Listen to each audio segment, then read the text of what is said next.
تو اللہ والوں کی ڈیفینیشن اللہ تعالیٰ نے بیان کی ہے. اس کا مطلب یہ نہیں ہے کہ ہم کسی کو بھی جو ہے اللہ کا ولی ڈکلیئر کر دیں. وہ قرآن اور احادیث کے مطابق جو ہے جو چیزیں پائی جائیں گی اگر کسی بندے کے اندر تو وہ پھر اس کی نشانیاں ہیں اور وہ اللہ کا ولی ہے. دو اس کی سب سے پہلی نشانیاں ہیں الذین آمنوا وکانوا یتقون. ایک تو اس کا ایمان بڑا اونچلے درجے کا ہوگا اور دوسرا وہ اللہ سے سب سے زیادہ ڈرنے والا ہوگا.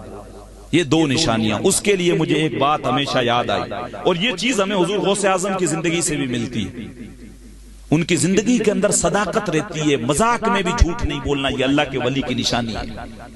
کتنی بھی بڑی مصیبت آ جائے تب بھی جھوٹ نہیں بولنا. چھوٹے سے حضور غوث اعظم جا رہے ہیں, آپ نے مشہور واقعہ سنا ہے, قافلے کے ساتھ پڑھنے کے لیے, علم حاصل کرنے کے لیے ڈاکوؤں نے گھیرا ڈال کے قافلہ لوٹنے کی کوشش کی. قافلہ لوٹنے کی کوشش کی.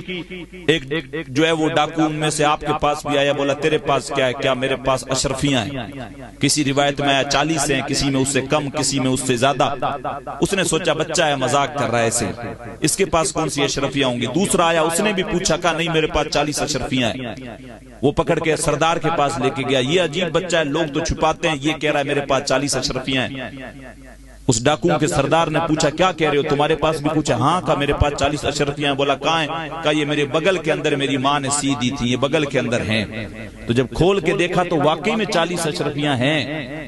تو کہا لوگ تو ہمارے ڈر سے پتہ نہیں کیا کیا جھوٹ بولتے ہیں, بھاگ جاتے ہیں, تم نے سچ کیوں بولا؟ تو اس وقت حضور غوث اعظم نے جو ہے وہ ارشاد فرمایا, کہا میں جب گھر سے نکلنے لگا تھا میری ماں نے وصیت کی تھی بیٹا کسی بھی مصیبت آ جائے جھوٹ نہیں بولنا. تو آپ نے پوچھا کتنی اشرفیاں, میں نے بتا دی.